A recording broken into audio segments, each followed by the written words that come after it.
अस्सलाम वालेकुम my YouTube family, कैसे हैं आप सब। उम्मीद है आप सब बिल्कुल ठीक होंगे और हम भी बिल्कुल ठीक हैं।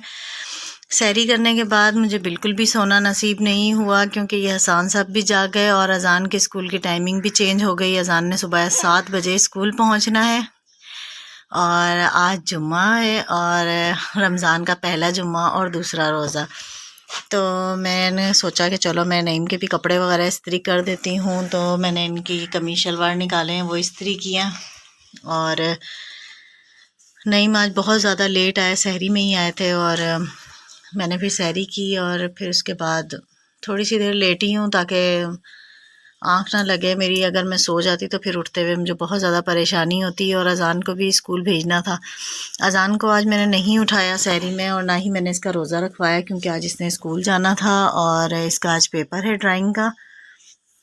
और अब मैंने सहरी में तो वही सालन और रोटी वगैरह मैंने खा ली और अजान के लिए अभी मैंने मिल्क शेक बनाया है चीकू का। चीकू का मिल्क शेक इसे बहुत ज़्यादा पसंद है। आज कल इसने अपने पापा को बोल के चीकू लिया और फिर मैंने आज इसे मिल्क शेक बना के दिया। इसने अपने लिए स्पेशल लिया था। कल अफ्तारी में कहता है मुझे मिल्क शेक बना के दो, मगर मैंने कहा आज अफ्तारी में इतना सारा सामान है तो यही खा लो सब कुछ और चीकू का शेक तुम्हें मैं सुबह में बना के दे दूँगी। तो अभी मैंने इसे बना के दे दिया और अभी इसने पिया है और अभी अजान 1 गिलास और पियोगे, ठीक है। फिर अजान जब आएगा वापस स्कूल से पेपर दे के तो फिर नाश्ता करेगा, सही है। अजान के लिए मैं ब्रेड भी लेकर आई थी कल इम्तियाज़ से, ये मैंने सामने रखी हुई है और अंडे वगैरह भी हैं और मक्खन भी है। और मानो तो खैर उठी नहीं, हमारी मानो भी छोटी है इसलिए उसको रोज़े का मैं कोई ज़ोर नहीं देती हूँ। अलबत्ता अजान जिस जिस दिन इसकी छुट्टी होगी अजान रोज़ा भी रखेगा और अफ्तारी भी करेगा, सहरी भी करेगा। कल अजान माशाल्लाह मस्जिद में भी गया नमाज़ पढ़ने के लिए और वैसे तो खैर हर जुम्मे को ही नमाज़ पढ़ने के लिए जाता है, आज भी इंशाल्लाह जाएगा जुम्मे की नमाज़ पढ़ने के लिए। और अब अजान को देर होने वाली है तो मैं इसके पापा को उठाऊँ और वो अजान को छोड़ कर आएँ। अल्लाह हाफिज़। Hasan bye bye, bye bye.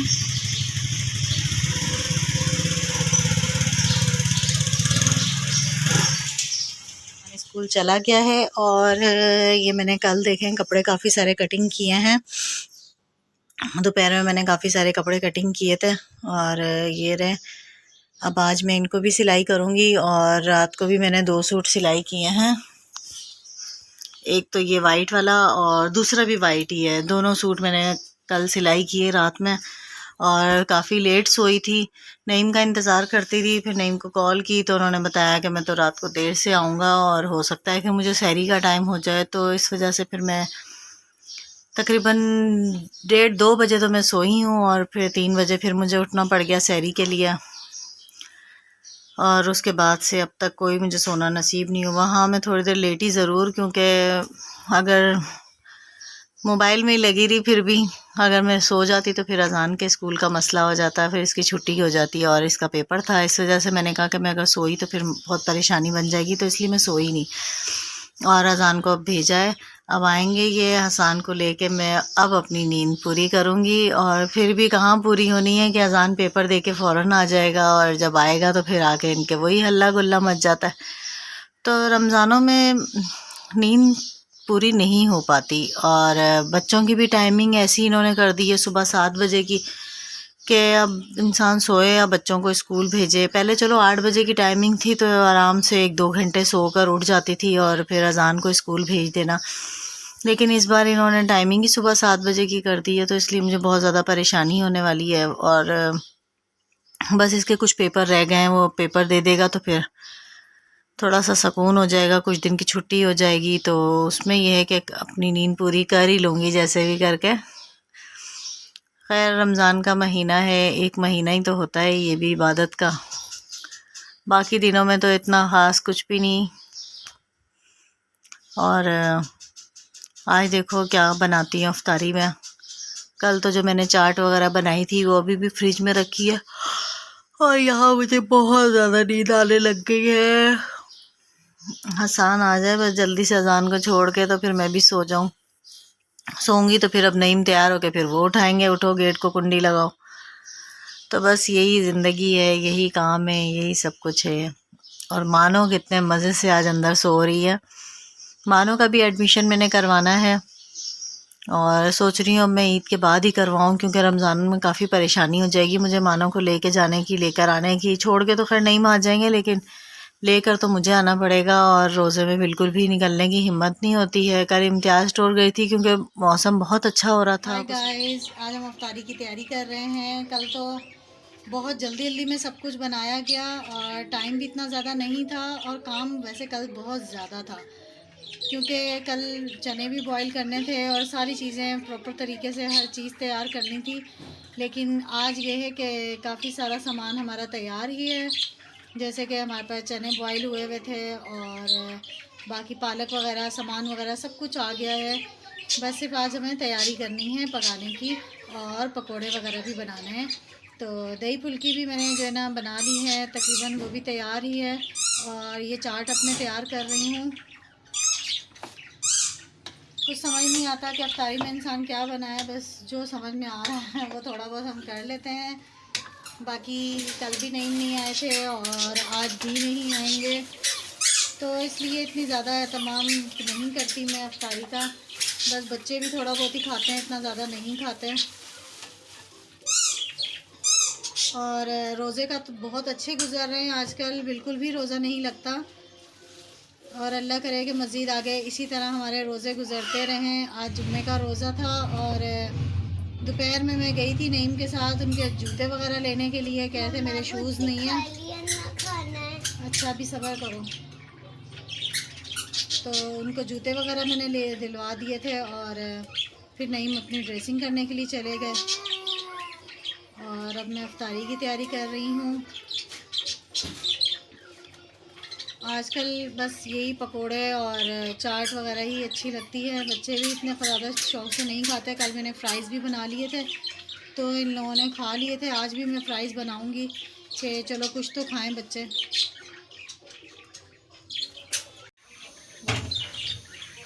ये देखें हमारे क्रिस्पी क्रिस्पी से पकोड़े तैयार हो रहे हैं। मैं इसमें सोडा नहीं डालूँगी, अगर सोडा डालूँगी तो ये फूल जाएंगे और नरम हो जाएंगे। थोड़ा सा इसका जो है ना मुझे मसाला सख्त रखना पड़ेगा, जिसकी वजह से ये थोड़े क्रिस्पी क्रिस्पी से बनेंगे। और ये देख रहे हैं इसमें मैंने बेसन कम डाला, इतना ज़्यादा नहीं डाला। अगर बेसन में ज़्यादा डालती तो फिर ये हमारे क्रिस्पी पकोड़े नहीं बनते। और ये हमारा मसाला पकोड़े का तैयार हो गया है। इसमें मैंने डाला है आलू, पालक और प्याज, और फिर मैंने बाकी के डाले हैं मसाले। और मसाले मैंने डाले हैं, एक मैं मिक्स मसाला लेकर आई थी पकोड़े का, वो मैंने डाला है इसमें, तो वो बड़ा अच्छा सा उसका टेस्ट आया है। और ये थोड़ा सा नरम मुझे लग रहा है, मैं इसमें थोड़ा सा बेसन और डालूँगी, जिसकी वजह से ये थोड़ा सा सख्त हो जाएगा। बस अब ये हमारा बिल्कुल तैयार है और अब मैं इसे कढ़ाई में शामिल करूँगी और बनाऊँगी पकोड़े। आप लोगों से भी मैं यही कहूँगी कि आप लोग चम्मच से पकोड़े मत बनाया करें। चम्मच से अगर बनाएंगे तो वो बहुत ही अजीब से बन जाते हैं, नरम नरम टाइप के और गोल गोल से। आप जब भी पकोड़े बनाएं आप इस तरह से करके डालें। ये देखें, इससे ये है कि आपके बड़े क्रिस्पी क्रिस्पी से पकोड़े बनेंगे और बड़े मज़ेदार से पकोड़े बनेंगे। हाथ थोड़ा सा आप ऑयल से दूर रखेंगे ताकि आपका हाथ भी ना जले और अच्छे से आपके पकोड़े तैयार हो जाए। मुझे शुरू से ही आदत है हाथ से ही बनाने की और मैं बिल्कुल भी चम्मच यूज़ नहीं करती। हाँ, जब मैं कढ़ी बनाती हूँ तो तब मैं चम्मच से पकोड़े बनाती हूँ, क्योंकि कढ़ी में गोल गोल पकोड़े अच्छे लगते हैं। और ये जो पकोड़े ऐसे हम खाते हैं तो ये क्रिस्पी क्रिस्पी से मज़ेदार लगता है। और ये मैंने बनाए हैं, थोड़े से आलू भी कटिंग वगैरह किए हैं। ये मैं थोड़े फ्राइज़ भी बनाऊंगी और ये मैं आप लोगों को दिखाऊंगी कि क्रिस्पी फ्राइज़ कैसे बनते हैं। और यहाँ मैंने चीनी भी घोल कर रख ली है। और ये हमारे मज़ेदार पकोड़े तैयार हो रहे हैं गाइस। ये देखें, हमने आज अपने पड़ोसियों को देने के लिए आज हमने एक डिश सजाई है और वो छड़े हैं, उनके यहाँ फैमिली नहीं है, इस वजह से मैंने सोचा कि चलो मैं उन लोगों की तरफ आज भेज देती हूँ अफ्तारी। क्योंकि अब आपने भी आस पड़ोस आप देखा करें कि जिनके घर में कोई पकाने वाला ना हो, जिनके पास ना हो, तो उनको आप लोग भी अपने साथ अफ्तारी में शामिल किया करें। इसमें मैं ये डाल रही हूँ कॉर्नफ्लोर, इससे ये बहुत ज़्यादा क्रिस्पी क्रिस्पी से बनते हैं। तो आप इसमें थोड़ा सा ये कॉर्नफ्लोर शामिल करेंगे और इसे अच्छी तरह से मिक्स करके और फिर फ्राइज़ बना लेंगे। इससे आपके फ्राइज़ बहुत क्रिस्पी बनते हैं।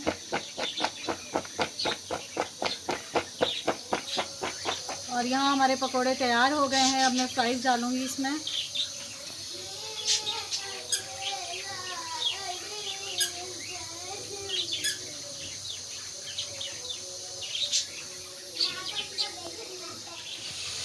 ये देखें, हम इसमें ऐसे फ्राइज़ डालेंगे।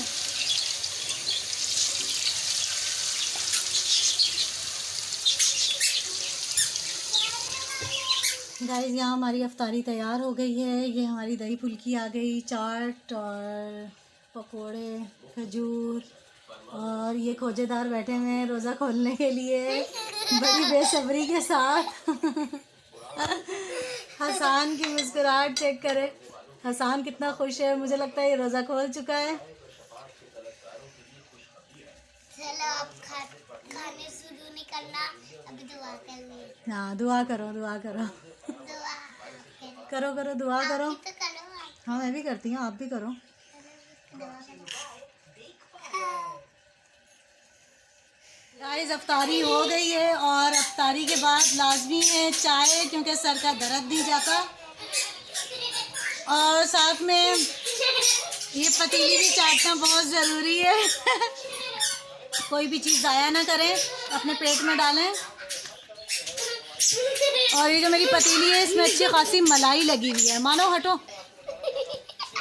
तो ये मैं ज़ाया नहीं करूँगी, इसे मैं खाऊँगी और अपनी जान बनाऊँगी। गाइस, अज़ान और मानो गली में चले गए हैं और हसान सो गया है। तो मैंने सोचा कि चलो मैं कुछ देर सिलाई कर लेती हूँ। आजकल दिन में बिल्कुल भी टाइम नहीं मिलता कपड़े सीने का, क्योंकि अफ्तारी का टाइम होने लगता है और मुझे तैयारी करनी होती है अफ्तारी की। तो इसलिए अब मैंने यही अपना टाइम रखा है सिलाई करने का कि अफ्तारी के बाद मैं सिलाई करने बैठ जाती हूँ। कल भी अल्हम्दुलिल्लाह 2 सूट सिलाई हो गए थे और इंशाल्लाह आज भी जो है ना कुछ ना कुछ सिलाई ज़रूर करूँगी। और यहाँ मेरी आ गई है कोल्ड ड्रिंक और मैं स्प्राइट पी रही हूँ, क्योंकि हाजमे के लिए अच्छी होती है और अफ्तारी के फ़ौरन बाद हम लोग कुछ ना कुछ बहुत ज़्यादा खा लेते हैं। तो इसलिए ये कि चाय भी पहले मैंने पी ली थी, लेकिन अब चलें थोड़ा खाना पीना हज़म हो जाएगा कोल्ड ड्रिंक से, तो इसलिए मैं कोल्ड ड्रिंक पी रही हूँ। ये देखें, दूसरा सूट भी मेरा कंप्लीट होने वाला है, बस सिर्फ इसके बाजू लगाना रह गए हैं और टाइम भी काफ़ी ज़्यादा हो गया है। बच्चे भी तंग कर रहे हैं और अब मैं हसान को सुलाने लगी हूँ। और इंशाल्लाह कल आप लोगों से दोबारा मुलाकात होगी। हमारा और आपका साथ यहाँ तक ही था। हमारी वीडियो को लाइक करें, शेयर करें, सब्सक्राइब करें। अल्लाह हाफिज़।